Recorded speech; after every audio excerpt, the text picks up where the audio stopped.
Congratulations to our nominees. Ms. Lanthier, your daughter's name is Addison or Allison? My daughter's name is Allison. Allison. And Allison's here. Allison is here. My grandchild, Rona, is also here. Okay. Allison, would you like to say anything? If you change your mind, just let me know, okay, and I'll stop. If you say anything, be careful, Senator. Ms. Henry, let's talk a little law. If I challenge a rule under the Administrative Procedures Act, what do I have to prove? Thank you for that You are welcome. question. Senator, in the 25-plus years that I've been trying cases in federal court and in state court, I've never had to bring a claim under the Administrative Procedures Act, so I'm not sure of what's required. You don't know the answer? I don't. Okay. All right, let me ask you this. You'll probably see this in district court.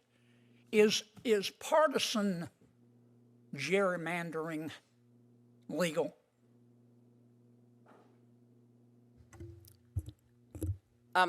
Thank you for that question. You're welcome. I think that I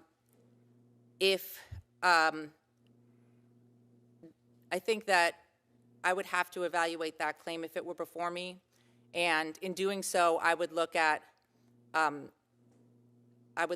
what's involved in. But is it legal? Senator, I don't. I have not had that issue before me in my years. Do you know what practice. it is? I do understand. What I understand is when the districts are separated, voting districts, based on different political groups. Yeah. Yes. Okay. Is it legal or illegal? Senator, I haven't had that issue before me in my 30 years of practice. You don't know?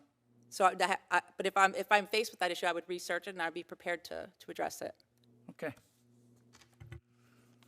All right. Do you know what a blue law is? I'm sorry, Senator? Do you know what a blue law is? A blue law is, Studied that in law school, I'm sure. I believe a blue law, Senator, is having to do with selling alcohol on certain days. Yeah, like usually on Sunday. Like, yes, Senator. Yeah. Does that violate the Establishment Clause?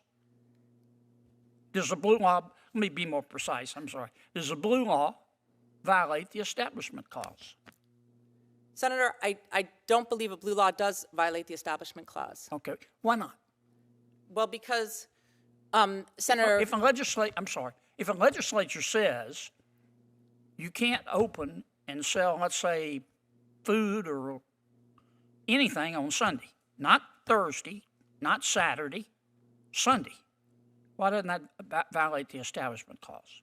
Senator, I think there was an issue in a recent Supreme Court case that talked about whether they could force, it was a postal worker, to have to work on Sundays because that violated his religious beliefs to have to work on Sundays. And that wasn't under the blue law. Oh, no, yes, I understand that. I understand that was an issue, though, related to the Establishment Clause, which I thought was what we were talking about. But I'm asking just a real precise question. I'm going to move on if you don't know. Okay. Tell me why, just succinctly, like you were back in law school, Okay. Why a blue law violates or doesn't violate the Establishment Clause. It seems obvious. Well, the issue is whether, in looking at the Establishment Clause, of whether the action of the state in saying that you can't be open on a Sunday would either interfere with the free exercise of the persons, or it would be. Senator John Kennedy delivers a no-holds-barred interrogation of a judicial nominee, exposing troubling gaps in legal knowledge on issues like the Administrative Procedures Act, blue laws, proximate cause, and the Consumer Welfare Standard. Watch as Kennedy presses for straight answers and gets everything but. This is courtroom drama, Senate style. Subscribe for more intense Senate hearings and political showdowns. Today on Capitol Hill, a fiery exchange between Senator John Kennedy of Louisiana and a judicial nominee takes center stage. What starts as a cordial introduction quickly transforms into a revealing interrogation that lays bare the nominee's shaky grasp on fundamental legal concepts. Strap in, this is one hearing you don't want to miss. It begins with a simple question.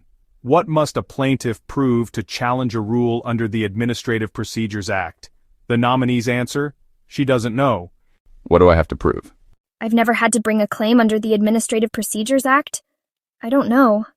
A federal bench nominee unaware of one of the most commonly invoked statutes in administrative law? Senator Kennedy wasn't impressed, and neither was the room. Next up, Kennedy probes her views on partisan. Of the persons, or it would be the government establishing a religion.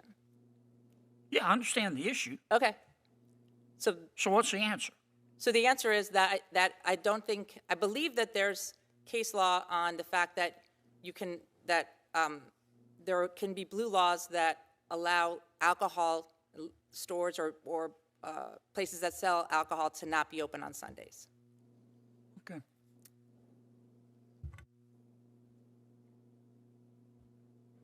Tell me the difference between proximate cause and cause in fact. Thank you for that question. You're welcome. So my understanding of proximate cause is something that's or directly caused by something is cause in fact, and if it's inadvertent, I believe it would be proximate cause. But as I said, in my 30 years of practicing criminal law, that type of causation is not the type that we usually address. It's usually whether something's intentional, and that's most relevant to our criminal practice. I don't understand what you just said. I'm saying when you talk about... Try it again. Okay. What's the difference between proximate cause and cause in fact? My understanding of it, Senator, and because it has not come up in my 30 years of criminal practice, is that we look to whether something was directly caused or inadvertently caused, and that would be the idea of the difference between the two levels of causation. And I was only saying that in my criminal practice, when we look at whether something is caused, we look at the intent of a statute or of someone's action. Intent has nothing to do with it. I know, I understand that. I was just simply, I was explaining in the a difference civil from case. Yes, I understand that. That's criminal. Yes, correct. All right.